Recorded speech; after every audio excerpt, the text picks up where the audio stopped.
Hi, everybody. Well, we all have our favorite things to play. We have our favorite pieces. We have our favorite concertos, sonatas, our favorite Bach pieces, our favorite etudes, our favorite studies. But today I want to talk about my favorite etude of all time for the right hand, for my bowing. And that is Kreutzer number 7.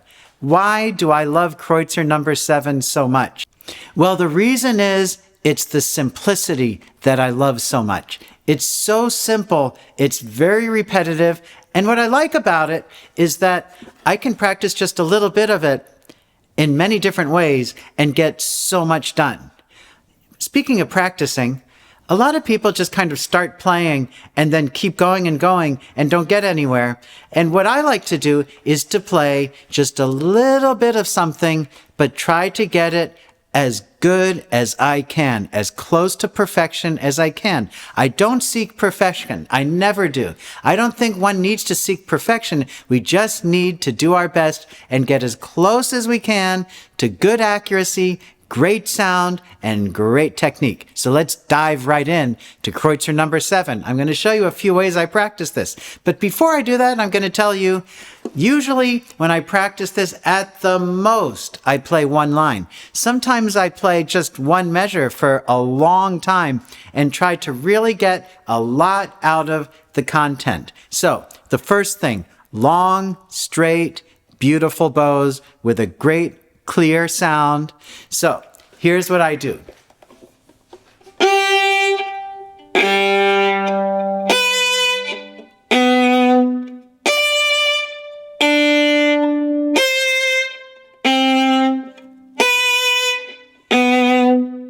Like so.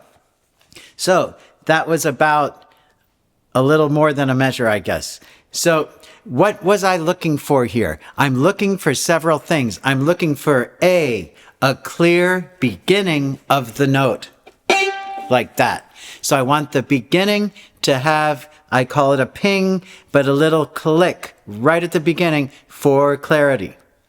Number 2, I look for the duration of the note, that there's some shape in there. I don't want it to sound monotone. I want it to have a human shape. So usually I think that I'm going to dip into the string with my bow just to get a little curvy shape in there to make it sound pretty.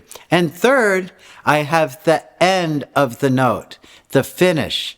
And the finish needs to be very clear and very crisp. So I'm going to stop between the notes with a very crisp ending, and then I'm going to start the next note with a very clear beginning. Listen one more time.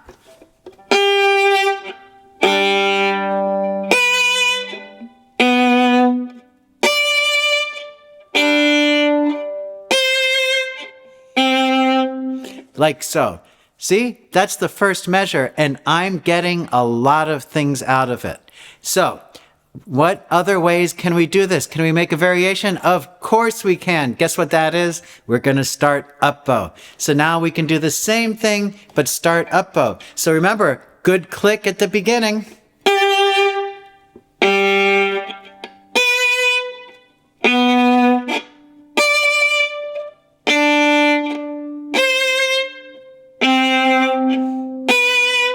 Like so.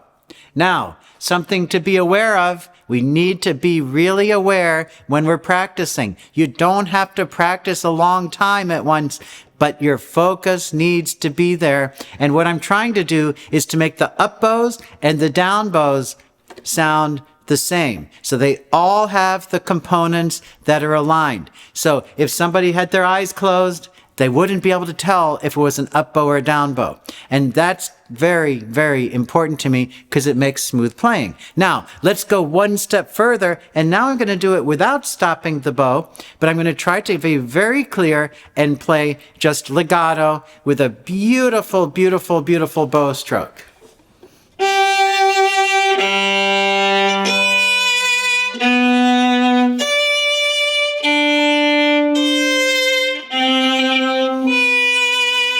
like so. Now you notice the bow's pretty straight, and I'm dipping into the string, and I'm really, really working the feeling of a beautiful beautiful bow stroke.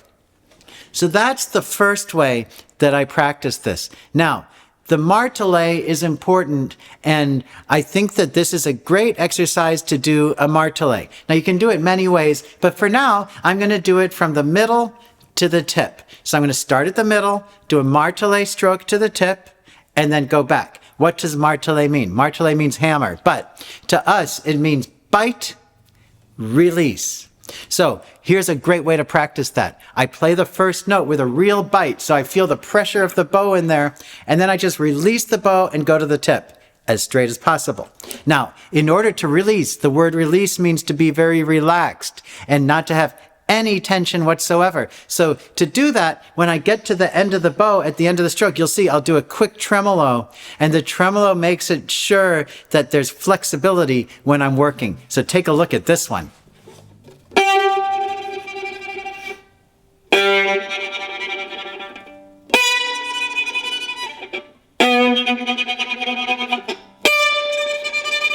Like that. Now, once I can do that, then I'm going to do it without the tremolos, but making sure that I have a real bite on the string, and then it releases. I'm listening for the clarity of the bite and the clarity of the stroke and a good release.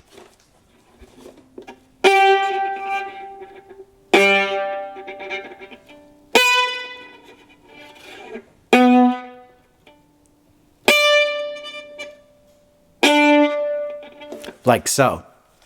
That's really, really, really helpful, especially if you make sure that your bow's straight.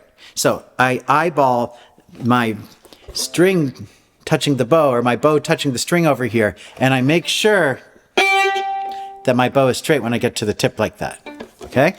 Now, let's go one step further. And this is really, really helpful because we're going to do the same thing we just did, except we're going to work on our string crossings at the same time as our martelet stroke. So how do we do that?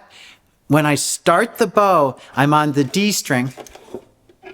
But when I finish, I want to be ready to play on my G string. So the end of the bow stroke, I'm going to move my arm slightly up to go to my G string level, and I'm going to end up with the bow on the G string at the end of the release of my D string stroke, like this. So I start on the D string, and at the end of the stroke, I'm on the G string. Now, when I play the G string note, the next note's on the A string over here. So when I play that, I'm going to make sure that at the end of my stroke, my bow goes to the A string. Like that. Now I'm on the A string. Now I'm going to play on the A string, but I have to get to the G string. Like that. So you can see that I'm going to go from one string to the other, but the actual down bow is going to turn into the new string. So that's very, very important. This takes a lot of practice, and I'm telling you, you got to practice it slowly at first. Well, probably you have to practice it slowly all the time. And you can take a lot of time in between notes. A lot of people don't do that, but that's key. Take a lot of time between the notes. Bite.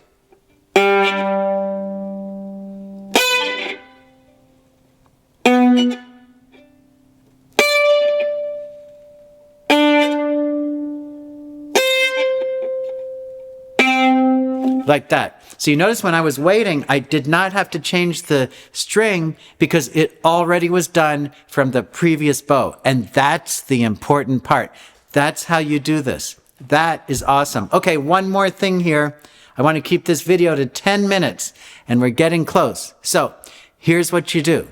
We're going to now do something different. We're going to play at the frog, and we're going to use the collet stroke. And the first one, I'm going to start up bow, and then we're going to do it to down bow. So let's do the up bow one. And I'm going to put the bow on the string. What is collet?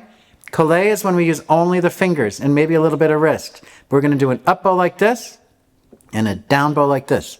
So the up bow is going to start with kind of a straight pinky, go curvy, and then the down bow like this. So up bow, like that.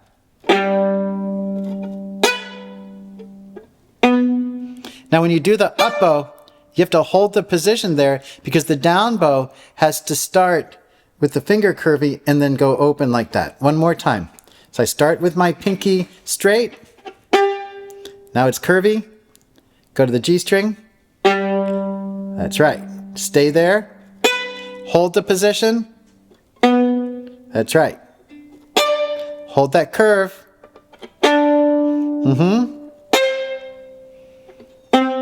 Just like that. Very difficult, but very good. Now I'm going to do the opposite, starting on down bow. Curve my fingers. Down. The up bow feels to me like scooping ice cream. See? Like that. And that's how we do that. Okay, now we've gotten to 11 minutes, so video's running a little long, so we'll just stay under 12 minutes. But let's talk about what we just did. We just did every single exercise that's great for your bowing, and it will improve your playing so much in terms of clarity, sound, articulation, everything you ever wanted. Okay? I'm going to go through these things one more time quickly. Long bow.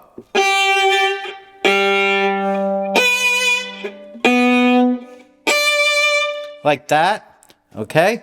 Now, I'm going to go with a martelé stroke.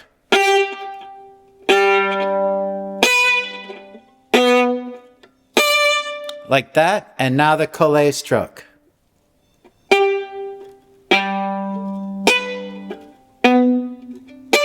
Just like that. Okay, well, I think we did enough. What a great lesson to use. And I hope that you enjoy it. And please leave some comments below about it and let me know if there's something you want me to do a video about. Technically, that would be awesome. And until I see you the next time, happy practicing.